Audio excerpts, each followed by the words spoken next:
Pasca tragedi Kanjuruhan, Persatuan Sepak Bola Indonesia atau PSSI menjadi sorotan.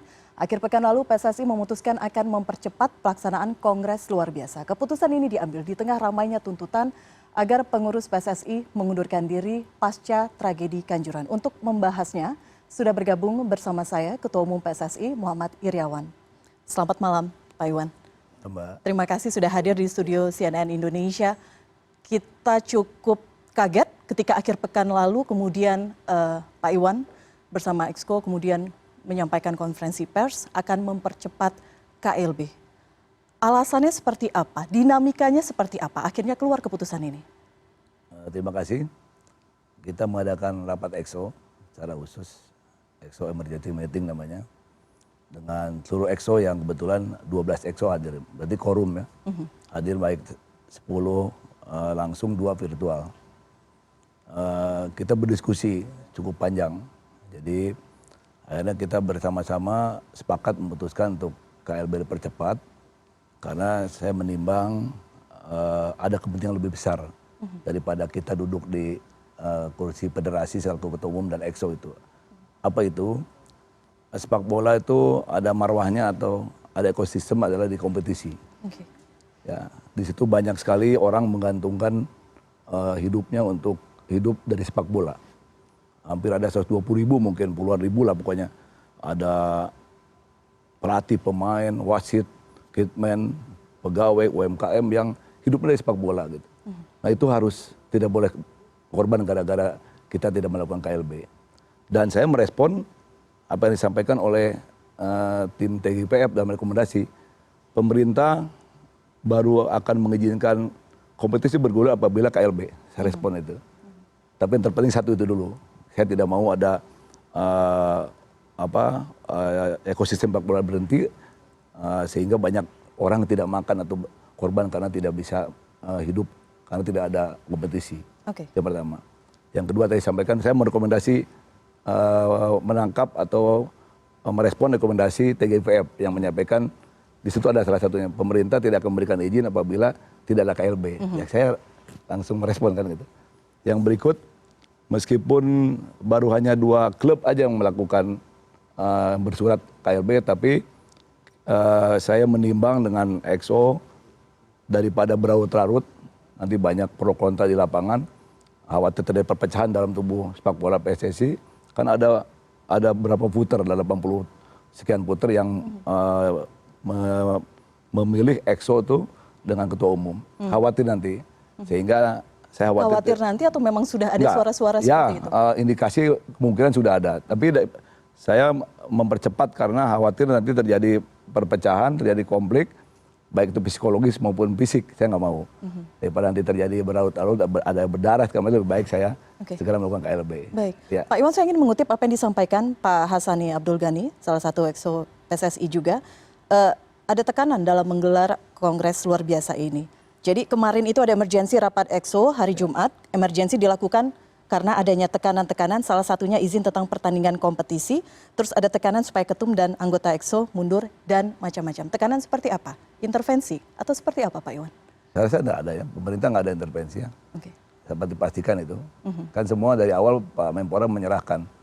Pemerintah tidak akan mengintervensi atau ikut campur dalam urusan sepak bola. Itu memang sangat dimengerti sekali karena beliau-beliau tahu lah mengaturan sepak bola. Jadi nggak ada. Memang kita akhirnya bersepakat semuanya karena juga kan media begitu memframing, begitu menekan kita ya.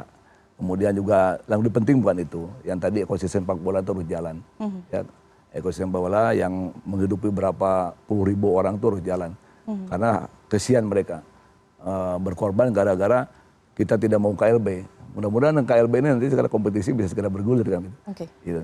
Berarti murni untuk kepentingan yang lebih besar lagi. Ya. Bukan hanya untuk memenuhi tuntutan untuk mundur dari jabatan Anda ataupun pengurus yang lain. Mundur itu nggak menyelesaikan masalah.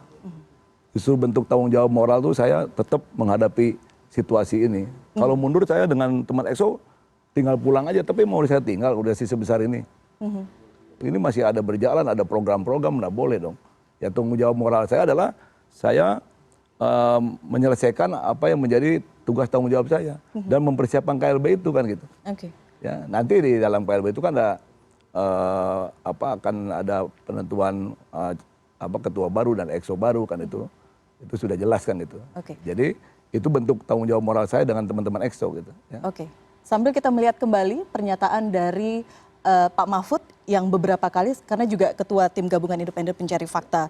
Bagaimana kemudian tampaknya dari sisi pertanggungjawaban secara moral itu penting. Kita simak pernyataan kembali Pak Mahfud MD berikut ini. Pertama, bahwa kejadian di Kanjuruhan itu karena penembakan gas air mata. Yang kedua, PSSI itu secara organisatoris tidak boleh kita intervensi. Tapi secara yuridis dia bertanggung jawab. Satu, tanggung jawab pidana karena telah menyebabkan kematian orang banyak. Yang kedua, tanggung jawab moral, mundur. Segera kongres luar biasa, ganti pengurusnya, susun lagi. Yang ketiga, perbaiki stadion, ubah aturan-aturan statuta dan keanggotaan di PSSI. Itu semua sekarang sudah dilakukan.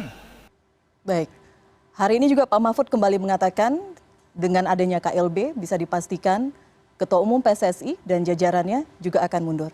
Pertanyaannya, jika kemudian kembali terpilih, apakah itu memungkinkan? Ada banyak suara yang mengatakan KLB hanya taktik saja. Oh, enggak lah, itu kan sudah aturannya. Tidak memikirkan terpilih atau tidak, saya belum tentu juga mau maju kan. Kita dia bicara itu, kita menyelesaikan yang menjadi kewajiban perbaikan sepak bola. Ada transformasi sepak bola yang sudah diberikan konsultasi atau penggandeng oleh FIFA. Kalau saya masih dengan EXO masih nggak ada siapa yang mau menjalankan ini, siapa mau memimpin gitu. Meskipun ada kesekjenan, tapi kan harus ada leadernya. Itu salah satu bentuk tanggung jawab kita dengan EXO itu menyelesaikan itu. Sekarang dibentuk task force, satuan gugus tugas. Itu melihat berapa yang masih kurang dalam sepak bola kita, tata kelola, manajemen, kompetisi, kemudian safety and security, kemudian stadion tadi Pak Mahfud katakan, termasuk juga supporter. Kita ingin itu semua berubah. Sehingga nanti dengan kejadian yang mahal sekali ini, sepak bola kita akan lebih baik. Itu kan harus saya gandeng, harus saya kawal. Karena arahan Presiden FIFA waktu ke kantor kami itu, kejadian pernah juga terjadi di tempat lain. Tapi kamu harus belajar dari kejadian untuk memperbaiki tata kelola sepak bola. Makanya ada penggandengan dari FIFA dan AFC di PSSI yang untuk melakukan transformasi itu. Transformasi itu siapa aja sih? FIFA, AFC, PSSI. Ada pemerintah, ada Kementerian PUPR, perbaikan stadion, ada Menpora di sana, ada Kementerian Kesehatan, ada Kemendagri. Karena stadion kita itu kan rata-rata punya Pemda, harus ada komunikasi. Kemudian ada pihak kepolisian dan juga KONI di sana. Yang masing-masing harus melakukan apa yang menjadi tugasnya nanti dan membuat rumusan sehingga ini menjadikan action plan ke depannya untuk memperbaiki sepak bola kita sesuai dengan penggandengan dari FIFA. Ya. Oke, tadi banyak yang Anda sebutkan. Semuanya memang harus berkoordinasi untuk lebih memajukan dunia sepak bola. Tapi khusus berbicara mengenai tragedi Kanjuruhan, menurut Anda siapa yang paling bertanggung jawab, Pak Iwan? Mungkin Mbak bisa jawab sendiri ya, kejadiannya kayak gimana ya.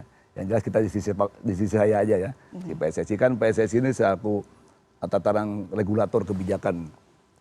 Di bawahnya ada tataran eksekutor. Itu kesekjenan dengan implementasi yang ada.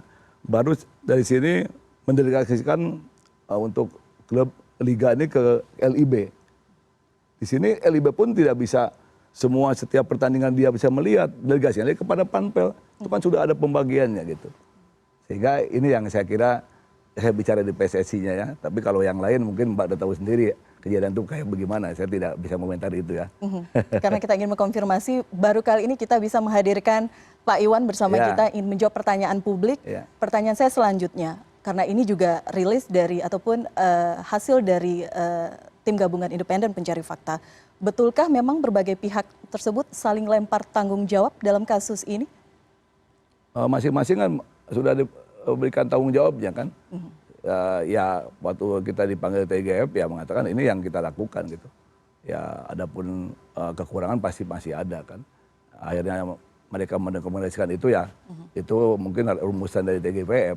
Makanya salah satunya rekomendasi saya respon kan KLB karena merespon satu rekomendasi menyampaikan bahwa pemerintah tidak akan mengizinkan liga sebelum KLB. Ya sekarang kan kita sudah declare KLB. Oke. Mudah-mudahan segera liga bergulir. Kan? Baik. Rekomendasi lainnya, revisi statuta dan peraturan PSSI. Saya mengkut dari hasil rekomendasi juga. Dalam rangka membangun sepak bola nasional yang berperadaban dan bermakna bagi kepentingan publik, penyelamatan PSSI tidak cukup hanya berpedoman pada regulasi PSSI yang isinya banyak bertentangan dengan prinsip tata kelola organisasi yang baik. Betulkah di internal PSSI seperti itu? Ya ada rekomendasi itu. Tentu kita harus duduk bareng bersama dengan komponen terkait ya. Ada, kalau saya dengar ada rekomendasi supaya tidak ada asprop, kan tidak mungkin juga gitu. Asprop ini kepanjangan tangan kita. Ada PSSI pusat, asprop di provinsi, ada askap, askot. Itu kita harus duduk bareng. Kita sih terima kasih masukan itu, tapi kita harus diskusikan bersama agar menjadi solusi yang terbaik kan gitu. Oke, baik. Berbicara mengenai solusi yang terbaik, kita berbicara ke depannya. Target Kongres luar biasa nanti, bayangan Pak Iwan seperti apa nantinya KLB ini? Sudahkah ada nama-nama yang ramai beredar meskipun kita tahu saat ini respon dari FIFA belum ada ya Pak ya? Baru bersurat dan belum direspon. Surat kita sudah layangkan kemarin ya. Kita tunggu balasan surat. Tapi saya berharap FIFA segera menyetujui kongres tersebut ya, sesuai dengan tahapan yang ada. Saya tidak tahu yang akan maju siapa, itu hak masing-masing perorangan ya. Cuman saya menghimbau, mari kita bangun sepak bola bersama-sama. Sudah, ini sekarang sudah ada korban Kanjuruhan, kompetisi tidak jalan, jangan lagi terus bermain di media, ada demo segala macam. Sudah kan, apa sih yang dicari gitu kan. Kita meskipun surat tidak tersirat ya, tapi kita mengertilah. Saya berharap pada yang akan maju sabar dulu. Ada pentahapannya nanti. Ya siapapun yang terbaik nanti akan menjadi ketua umum PSSI. Tapi nggak usah wah ramai sekarang di media melakukan buzzer lain sebagainya sudahlah. Ya. Dan sekarang udah KLB juga. Mau apa yang dicari lagi? Baik. Pesan Pak Iwan yang mau jadi ketum PSSI sabar dulu karena surat juga belum direspon oleh FIFA. Maret ya Pak ya? Targetnya begitu. Ini sekarang kita bulan November, memasuki bulan November. Liga tidak berjalan. Bagaimana nasibnya klub, pemain, dan stakeholder lainnya? Sambil menanti di bulan Maret tersebut, sambil menunggu kepastian juga dari pemerintah memberikan izin. Ya sekarang kan besok ada owner meeting dengan Liga. Rencana LIB yang mengadakan itu. Kita tunggu dari teman-teman apa masukannya. Kita tentukan, kalau saya sih berharap cepat liganya bergulir kan. Tapi sekali lagi kan ini pemerintah yang mengizinkan untuk liga bergulir. Kapannya kita belum tahu. Kalau saya meminta ya cepat, ya mungkin dengan sistem kita sentralisasi, kita sudah ada skenario dari LIB untuk jadi klaster seperti di Jawa Tengah dengan Jogja jadi satu, nanti apa tanpa pemain dulu atau bagaimana, itu sudah diskenariokan. Tapi kembalikan ini nanti domainnya untuk mengizinkan pemerintah.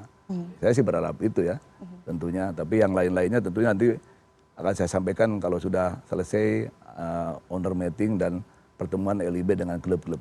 Oke. Komunikasi seperti apa yang disampaikan klub? Kondisinya seperti apa? Dan apakah Pak Iwan juga berkomunikasi dengan pemerintah untuk membahas apa yang kemudian harus dilakukan selama penghentian liga ini dilakukan? Ya tentunya kita berharap kan gitu, menyampaikan kepada pemerintah supaya kiranya ini bisa dibuka liga digulir kembali. Tapi kan mungkin ada beberapa aturan yang harus disepakati bersama, seperti dalam pengamanan kan sedang dibuat perpol oleh pihak kepolisian, karena memang ada ruang kosong antara aturan FIFA dengan protap kepolisian yang memang ini harus disinkronkan, sehingga nanti berbuat apanya sesuai dengan aturan FIFA itu harus betul-betul tertuang dalam peraturan kepolisian, contohnya itu. Yang lain-lainnya kan ada sesuai dengan bidang tugas masing-masing ya. Kesehatan harus bagaimana, kemudian nanti PUPR harus merenovasi bagaimana. Sekarang kan alhamdulillah Pak Presiden kita sangat atensi sekali pada sepak bola. Berapa kali saya dipanggil untuk membahas sepak bola, termasuk U20 untuk tahun depan. Beliau konsen, sekarang beliau menyampaikan kepada PUPR harus membangun beberapa stadion yang dipakai untuk pertandingan liga. Bahkan yang 6 kan sudah, Piala Dunia sudah ada, ini 8 akan lagi, bahkan nanti sisanya 24. Itu luar biasa loh Presiden kita. Saya terima kasih mewakili instansi sepak bola kepada beliau Pak Jokowi yang begitu atensi, ada impres, kemudian semua yang berkaitan dengan sepak bola beliau mengakomodir, termasuk permintaan kami terhadap TC beliau berikan di IKN 50 hektar gitu ya. Oke. Artinya kan semua perbaikan-perbaikan ini dilakukan setelah tragedi terjadi. Ya. Pertanyaan masyarakat, apakah memang sebelumnya celah-celah ini ada regulasi yang mungkin tidak sinkron, koordinasi mungkin yang tidak begitu kuat antara berbagai stakeholder dalam penyelenggaraan liga, pertandingan. Apakah celah-celah itu memang tidak terbaca sebelum tragedi Kanjuruhan? Atau memang ada upaya dari PSSI tapi tidak direspon oleh pihak-pihak yang lain? Saya rasa kan pertandingan ini bukan baru sekali ini, udah ribuan kali. Itu yang menjadi pertanyaan. Ya, pada saat kejadian pun Mbak bisa melihat apa yang terjadi gitu.